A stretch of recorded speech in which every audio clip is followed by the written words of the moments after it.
Hey viewers, George here to do a first impression talking a bit on this game, Etrian Mystery Dungeon for the Nintendo 3DS.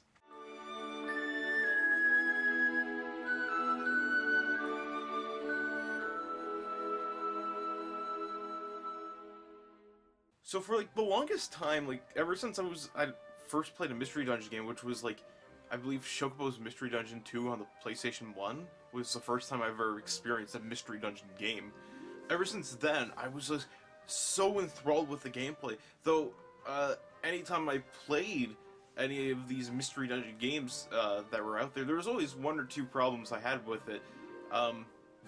But I still liked it nevertheless. You know, I still thoroughly enjoyed the Mystery Dungeon experience as it was. So, when I heard there was this new Mystery Dungeon game coming out, I was really excited, and I, immediately wanted to try it, and here it is. Part of this series another series I've been wanting to get around to trying, but never really tried it, is a dungeon crawler series called Etrian Odyssey, and they decided to do a Mystery Dungeon game, which is fine by me. I love my Mystery Dungeons. I also like my dungeon crawlers, but I haven't, like I said, haven't gone around to trying Etrian Odyssey. And they come up with this game, I'm like, okay, I'll give it a look. It's my field of enjoyment when it comes to RPG games. So I pick it up, I go to play it, and my god, they do so many things right with this game. I can't think of a single problem that I really have with this game, and that is how good of a Mystery Dungeon game. As much as I like Chocobo's Mystery Dungeon, that series, which is, one of my favorite Mystery Dungeon games, there are definitely problems with it. One of the big problems is being how, difficult it really is right off the bat. But with Etrian Mystery Dungeon, it has such a naturally, well-paced difficulty progression. The first two missions aren't that difficult.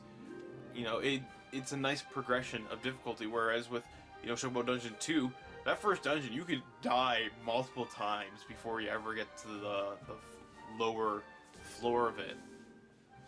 So, there's that nice... It's really good, especially for people who don't play Mystery Dungeon games, which is a lot of people consider Mystery Dungeon games, more so here in North America, aren't that big of a subgenre of RPGs and dungeon crawlers and whatnot. You don't see a lot of Mystery Dungeon games, is what I'm trying to get at, which is very unfortunate. It's a fantastic game series of sorts. So, when I was playing Etrian Mystery Dungeon, I was just like, wow, this is great. The difficulty, is nicely paced. Another thing I love about this is just it looks so nice. Especially when you look at the 2D character sprites that they have for the conversation bits. It just it's nothing new that we haven't seen. Just for some reason, the way that they're presented here in Etrian Mystery Dungeon, it just looks so nice and crisp and clean and colorful and stuff. It looks really cool to look at. It's very beautiful in that sense. So it was really, I was looking at I like this, but I don't know why. It's every other game does it. Just this game just seems it looks better.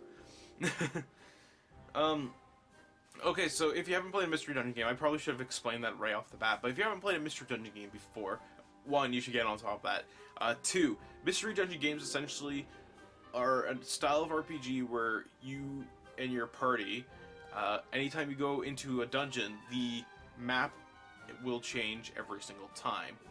So, no two floors end up being similar in that sense. And the whole point is to get to the lower floor where you'll often face off against some sort of boss creature. Though, with Etrian Mystery Dungeon, I'm pretty sure a couple of other Mystery Dungeon games have done before, there's some missions that have you do some other things within dungeons that aren't just kill that bad guy. Of course, some of the beginning ones is mostly learning about the various mechanics of the game, such as, you know, fort building, which I'll definitely talk about, you know, discovering things, getting to waypoints and shit like that. So, but the core of the game is definitely getting to the lowest floor to defeat a boss, and it definitely is in this. I mean, like, you know, the first 2 out of the first 4 missions end up having you facing off with a boss.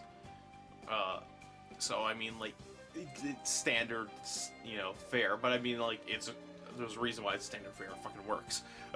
Okay, so of course along the way you'll find, you know, items, and you'll face off against enemies. You do have like a map that you kind of build, so at least when you're on that floor for the duration, you can, you know, what the fuck where everything is after you've sort of found it, so that way you can kind of explore a bit more. Though one of the kickers is if your party dies in the dungeon and you don't have any way of, you know, reviving yourself or whatever, you lose all your equipment and stuff. So that, of course, that's one of the big things that people are like, oh god, I don't want to die. But I mean, like, that, it's, to me, I never had a problem with it. It's like a fantastic penalty. In fact, it's not in this one, but a lot of mystery dungeons often have it where when you find items, you have no idea what they are until you get them examined or some sort. And sometimes items will often be, you know, cursed or whatnot, which is not a good thing. So you kind of have to get it, like, exercised or examined, or, you know, use a certain, like, scroll or whatnot that you can find. It might sound very complicated, but it's pretty easy to grasp once you start playing. You're like, okay, you know, I got this and I gotta fix it in some sense. But Etrian Mystery Dungeon definitely dabbles a little more on the lighter side when it comes to, you know, standards that you would find in Mystery Dungeon games. Like I said, items and whatnot, when you pick them up, you don't have to get them examined by leaving the dungeon and whatnot. You automatically know what they are. There's no mystery to them. But there are cursed items. I haven't personally encountered any of them, but the game has informed me that be careful, they are there. There's also traps that, you know, you could accidentally spring, that of course will deal damage on you, or, you know, put your characters to sleep or shit like that. And of course, another thing is, as you move along within the mystery dungeon, it's kind of very turn-based, but it doesn't seem like it's turn-based in that sense, where, like, if you make one move and there's an enemy within the room with you, they will make a move as well, and it takes, like, a slight turn-based feel to it. But, like I said, it doesn't feel very turn-based at all. It just feels very natural in its flow, like, you know, you attack, it attacks kind of thing. But it is turn-based, so, like, it adds, like, a tad bit more strategy to the way you'll move around if you're trying to, you know, confront enemies. And I will say, like, you know, I'm on, I think it's like the 3rd or 4th dungeon, and it's just like, you will get overwhelmed by enemies, like, in, like, the later dungeons, which is a very good thing, because, I mean, like, you do need that difficulty after a while, so that's good. Like, you know, you get that, and it's like, oh my god, I don't know. But, I mean, if you can't handle yourself, you do have what is essentially like a kind of an escape rope, or like a way to teleport out of there if you're kind of in a jam, essentially. So, you know, that's always a precious item to have on you, and the game does set you up nicely, like, at the beginning of the game. We kind of just like, okay, you know, here's some bread, because when you're in the dungeon, you do have a food meter, and if it goes down, then you'll start taking, HP will start going off, so you want to make sure your party's fed, or at least just the leader character is the only one you have to worry about, so that's good. So, you know, they'll give you bread, they'll give you a couple of the escape rope-esque items, which are, they're like someone's yarn or something like that, which is a very weird thing, but, like, you know, whatever. And they give you a couple of, like, other things. Anyways, point being is the game does at least give you a fighting chance near the beginning of the game, and after that it's kind of like your responsibility to, you know, much like any other RPG. Like I said, difficulty-wise, it's perfect.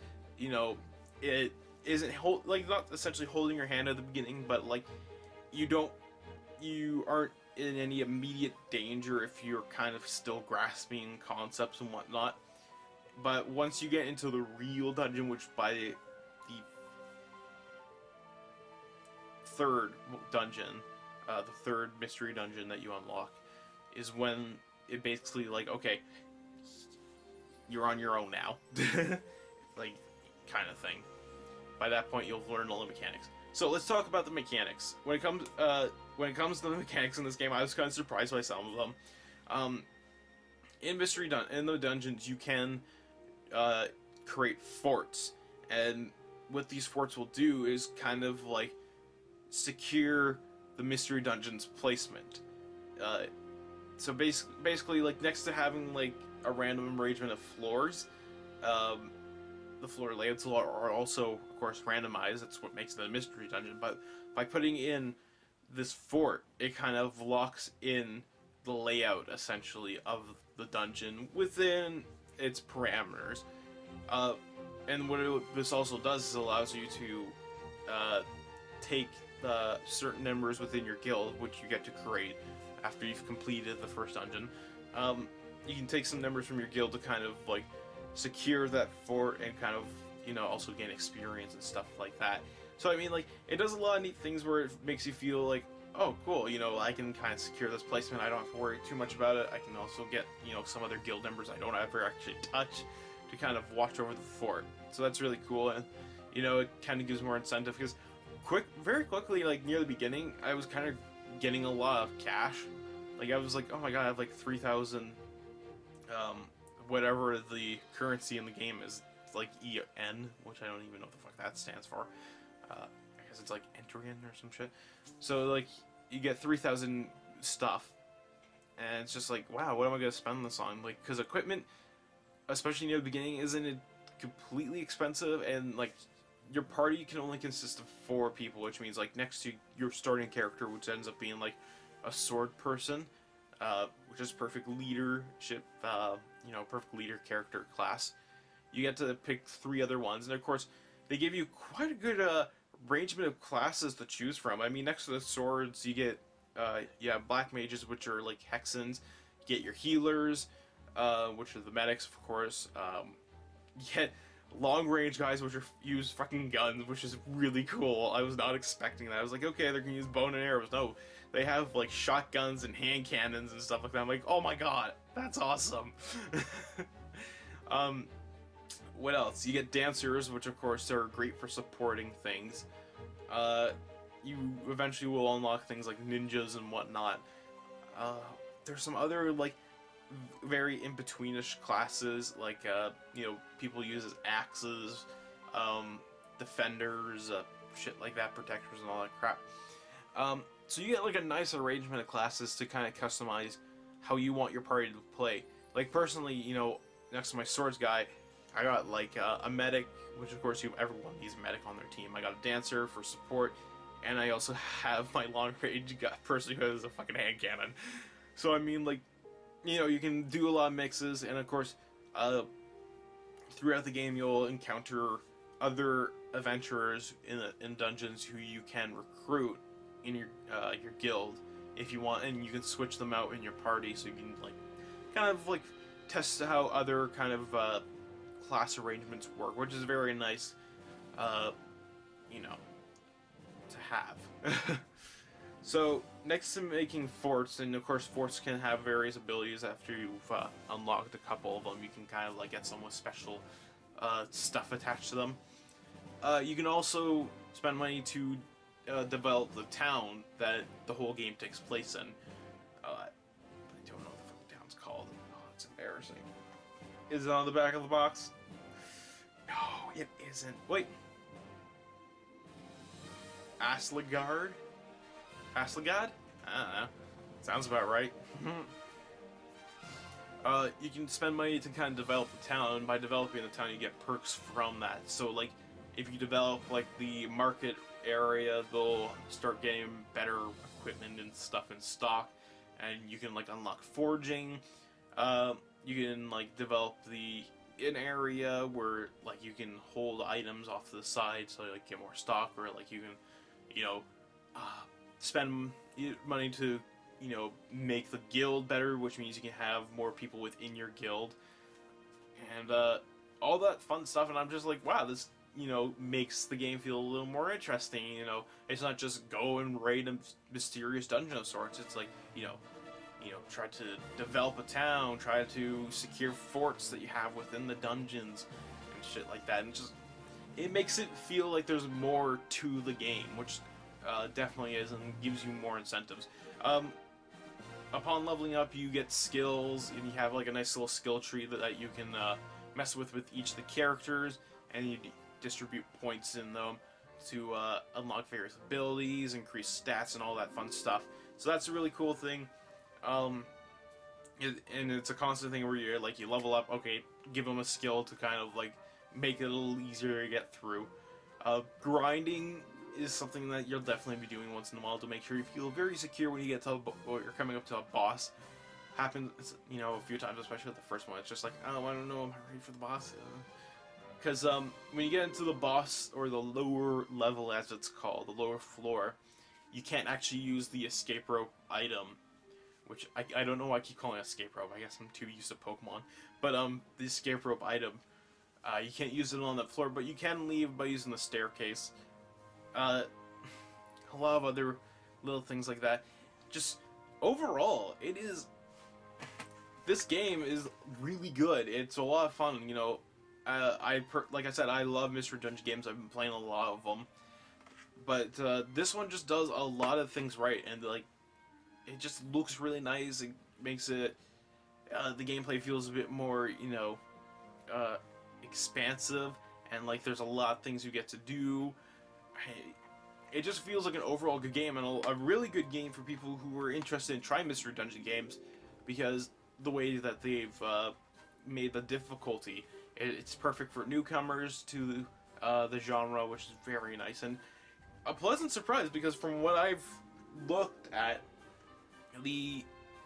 they've never done a Mystery Dungeon game before, apparently, with this series. It's always a dungeon crawler, which I definitely want to check out more, because, like, you know, I like the pen and paper kind of stuff, but I think they got rid of the pen and paper because of the 3DS. Anyways, point being, where I was going with that, for taking the series into its first forte of Mystery Dungeon, as far as I know, Atlas's, you know, first forte in Mystery Dungeon-ing, it's a fantastic go. They've done a lot of things right and practically nothing wrong, as far as I can see. Which is more than, you know, a lot of other people can say about their Mystery Dungeon games. I've played quite a few bad ones, but this is definitely not one of them. So if you're looking for a really fun RPG to try, or you want to try out this Mystery Dungeon craze gameplay, this is a good place to start with. Entra, I pronounced that wrong, I had it right before. Enter Mystery Dungeon. Enter Mystery Dungeon? Enter the Mystery Dungeon, I don't know. There's the box, you can read it yourself. So, yeah, fantastic game, love it. It's 3D, not, oh, fuck. Talk about the 3D, there's nothing to talk about. 3D is such a, you know, unless it's something like mind-blowing, which it isn't. 3D is never mind-blowing anymore. But, so, yeah, take that as you will for 3D. Fantastic game, though. Overall, I'm very happy with this. This is definitely going to be one of my favorite games of the year, without a doubt. You know, come the end of the year, it's going to be like, George, what was one of your favorite games? Enter a Mystery Dungeon. No shit, Sherlock. It's going to be one of those things. So, yeah, with that all said and done, with all that messy talking about, with all said and done, until next time, keep on gaming.